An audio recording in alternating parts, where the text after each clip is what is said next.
یہ اسکول میں ایک تو وہاں پہ انفراسٹرکچر کی جو نیڈس ہیں، دوسرا ہمارے ایگزامز ہو رہے ہیں اس کو سپروائز کرنے کے لیے 50% سٹاف آ رہا ہے، جو کئی دنوں سے پہلے سے بھی آ رہا ہے، یہ نئی بات نہیں ہے۔ اور اس کے ساتھ ساتھ آج جنرل کلاسز نہیں ہو رہی ہے، یہ غلط فہمی نہیں ہونی چاہیے۔ آج سینئر جو بچے ہیں 9th 10th 11th 12 کا کوئی بچہ اپنے پیرنٹس سے کنسنٹ لے کے آ سکتا ہے، کوئی کوشچن پوچھنا ہوگا، کوئی ڈاؤٹ کلیئر کرنا ہوگا اپنے ٹیچرز کے لیے اسکول میں، دیٹ از آل۔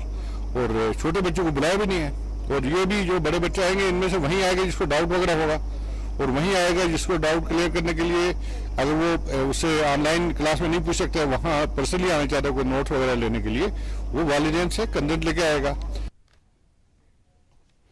اسی دوران ڈاکٹر سامون نے ضلع بڑگام اور ریاسی کے لیے وائز ایپ کا افتتاح کیا، جس کا مقصد آن لائن ایجوکیشن کو اور زیادہ مؤثر بنانا ہے۔ کانفرنس ہال بڑگام میں منعقدہ میٹنگ کے دوران پرنسپل سیکرٹری ایجوکیشن نے تمام تعلیمی افسران سے کہا کہ وہ بچوں کو آن لائن کلاسوں کے دوران پیش آ رہی مشکلات کا ازالہ کرنے کے لیے متحرک رہیں اور وائز ایپ پر بھی بچوں کو تعلیمی مواد فراہم کرنے کی تاکید کریں۔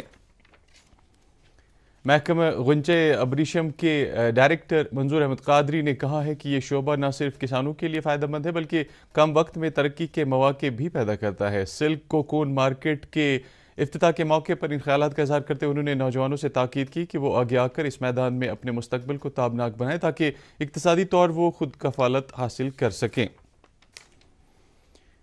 ملیٹنٹوں نے آج صبح نوگام سری نگر میں سی آر پی ایف کی ایک روڈ اوپننگ پارٹی پر حملہ کیا، تاہم حملے میں کسی جان و مال کے نقصان کی کوئی اطلاع نہیں ہے۔ پولیس ذرائع کے مطابق ملیٹنٹ حملے کے فوراً بعد حفاظتی عملے نے علاقے کا محاصرہ کیا اور حملہ آوروں کی تلاش شروع کر دی۔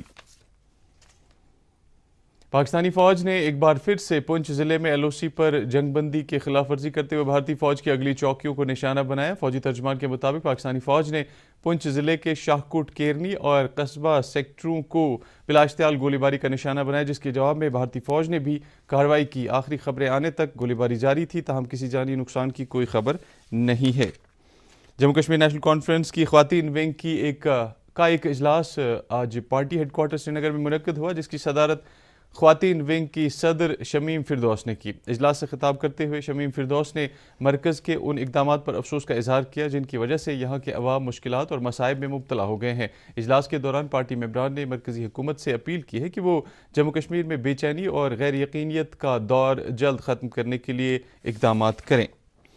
نیشنل کانفرنس کے ممبر پارلیمنٹ حسنین مسعودی نے آفیشل لینگویج بل 2020 کو متعارف کرنے پر خدشات ظاہر کرتے ہوئے کہا ہے کہ اس سے جموں کشمیر کی سرکاری زبان جو کہ اردو ہے پر بھی مضر اثرات مرتب ہو سکتے ہیں۔ انہوں نے اس اقدام کی مخالفت کرتے ہوئے کہا کہ صدیوں سے اردو جموں کشمیر کی سرکاری زبان رہی ہے اور موجودہ حکومت ایک دوسرے بہانے سے اس زبان کو کمزور کرنے کے در پہ ہے۔ پیپلز ڈیموکریٹک پارٹی کی طرف سے آج ایک میٹنگ منعقد کی گئی جس میں جموں کشمیر کی اندرونی صورتحال کے علاوہ ایل او سی اور ایل اے سی پر موجودہ کشیدگی کا احاطہ کیا گیا۔ میٹنگ سے خطاب کرتے ہوئے کئی لیڈروں نے اس بات پر افسوس کا اظہار کیا کہ پارٹی صدر اور سرپرست محبوبہ مفتی کی لگاتار نظر بندی اس بات کی عکاس ہے کہ جموں کشمیر میں ابھی سیاسی میدان پوری طرح سے ہموار نہیں ہوا ہے۔ میٹنگ کے دوران پی ڈی پی لیڈران نے مرکزی حکومت سے اپیل کی ہے کہ وہ تمام سیاسی قیدیوں کی رہائی جلد سے جلد عمل میں لانے کے علاوہ موجودہ حالات کو عوام دوست بنانے کے لیے اقدامات کریں تاکہ برصغیر میں امن کی فضا کشمیر سے نکل کر پوری دنیا کو امن کا گہوارہ بنائے۔ بی جے پی کشمیر یونٹ کی طرف سے آج لل دید اسپتال سری نگر میں بلڈ ڈونیشن کیمپ کا انعقاد کیا گیا۔ یہ کیمپ سیوا سپتاہ کے تحت منعقد کیا گیا جو کہ وزیر اعظم کے یوم پیدائش کے سلسلے میں اس وقت پورے ملک میں جاری ہے۔ اس موقع پر پارٹی کے کئی کارکنوں نے خون کا عطیہ پیش کیا اور کہا کہ اس طرح کے انسانی جذبے سے ضرورت مندوں کی زندگی کو بچایا جا سکتا ہے۔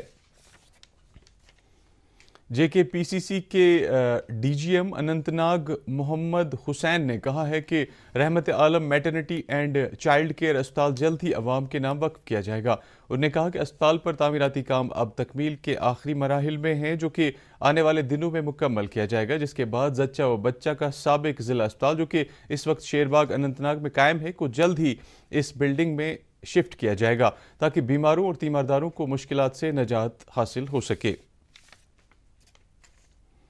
ضلع شوپیاں میں آج جن ابھیان منعقد کیا گیا جس میں ضلع بھر سے آئے کئی لوگوں نے اپنے اپنے مسائل پیش کیے۔ اس کے علاوہ ضلع کے تمام بلاکوں پر جن سنوائی اور جن ادھیکار کے بھی سیشن منعقد کروائے گئے جن میں ڈومیسائل سرٹیفکیٹ، کاسٹ سرٹیفکیٹ اور دیگر اسناد مستحق افراد میں تقسیم کی گئیں۔ جن ابھیان کے دوران موقع پر موجود افسران نے عوامی شکایات کو غور سے سنا اور انہیں یقین دلایا کہ ان کے تمام مسائل کو آنے والے بیک ٹو ولیج پروگرام کے دوران حل کرنے کی کوشش کی جائے گی۔ دریا اثنا ضلع ترقیاتی کمشنر چودھری محمد یاسین نے جن ابھیان کے حوالے سے جانکاری حاصل کی اور پنچایت ممبران سمیت مختلف افسران سے تاکید کی کہ وہ جن سنوائی کے دوران لوگوں کے مسائل بغور سنیں۔ وادی میں آج ولی کامل حضرت بابا داؤد خاکی رحمۃ اللہ علیہ کا 448واں عرس مبارک نہایت عقیدت و احترام کے ساتھ منایا گیا۔ اس سلسلے میں سب سے بڑی تقریب آستان عالیہ واقع کوہ ماران پر منعقد ہوئی جہاں ختمات المعظمات، درود اذکار اور نعت و مناجات کی روح پرور مجالس آراستہ ہوئیں۔ اس موقع پر علماء دین نے حضرت بابا داؤد خاکی رحمۃ اللہ علیہ کے علمی اور روحانی کمالات اجاگر کیے۔ اس دوران حضرت شیخ سید شاہ ناصر الدین بنگالی رحمۃ اللہ علیہ سہروردی کا عرس مبارک بھی ان کے آستان عالیہ واقع سید کدل میں عقیدت احترام کے ساتھ منایا گیا۔ گورنمنٹ گوسیہ اسپتال خانیار کے نزدیک کل شام آگ کا ایک ہولناک واقعہ پیش آیا جس میں کئی رہائشی مکان خاکسار ہوئے۔ تفصیلات کے مطابق آگ لگنے کی وجہ شارٹ سرکٹ بتائی جاتی ہے اور آگ کی وجہ سے ایک مکان مکمل طور سے خاکسار ہوا۔ سوپور کے باشندوں نے ضلع انتظامیہ سے شکایت کی ہے کہ پچھلے کئی برسوں سے سوپور بس سٹینڈ کی حالت زار کا سدھرنے کی طرف کوئی قدم نہیں اٹھایا گیا ہے جس وجہ سے نہ صرف راہ چلنے والے لوگوں بلکہ ٹرانسپورٹروں کو بھاری نقصان اٹھانا پڑ رہا ہے۔ ان باشندوں نے ضلع انتظامیہ سے اپیل کی ہے کہ وہ بس سٹینڈ کی میگڈمائزیشن کے لیے احکامات صادر کریں تاکہ 1987 سے خستحال اس بس سٹینڈ کی حالت میں سدھار آ جائے۔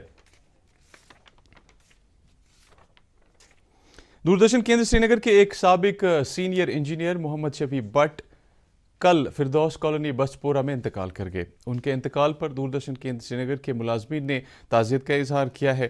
محمد شفیع بٹ کے انتقال پر ان کے گھر میں تعزیت پرسی صرف 3 دن رہے گی۔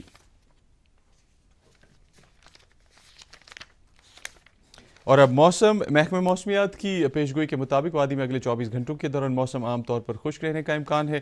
سری نگر میں آج دن کا زیادہ سے زیادہ درجہ حرارت 30.7 ڈگری سیلسیس اور کل رات کا کم سے کم درجہ حرارت 9 ڈگری سیلسیس ریکارڈ کیا گیا۔ جموں میں آج دن کا زیادہ سے زیادہ درجہ حرارت 36.5 ڈگری سیلسیس اور رات کا کم سے کم درجہ حرارت 22.9 ڈگری سیلسیس ریکارڈ کیا گیا۔ مظفر آباد میں آج دن کا زیادہ سے زیادہ درجہ حرارت 35 ڈگری سیلسیس اور رات کا کم سے کم درجہ حرارت 15.6 ڈگری سیلسیس ریکارڈ کیا گیا اور گلگت میں آج دن کا زیادہ سے زیادہ درجہ حرارت 34 ڈگری سیلسیس اور رات کا کم سے کم درجہ حرارت 10.5 ڈگری سیلسیس ریکارڈ کیا گیا۔ اس کے ساتھ ہی خبروں کا یہ بلیٹن ختم ہوا چاہتا ہے۔ مزید خبروں کی تفصیل جاننے کے لیے آپ ہمارے ٹویٹر ہینڈل اور Facebook page @DD News Srinagar پر لاگ ان کر سکتے ہیں۔ اس کے علاوہ یہ خبریں یوٹیوب پر بھی دستیاب ہیں۔ اجازت دیجیے، اللہ حافظ۔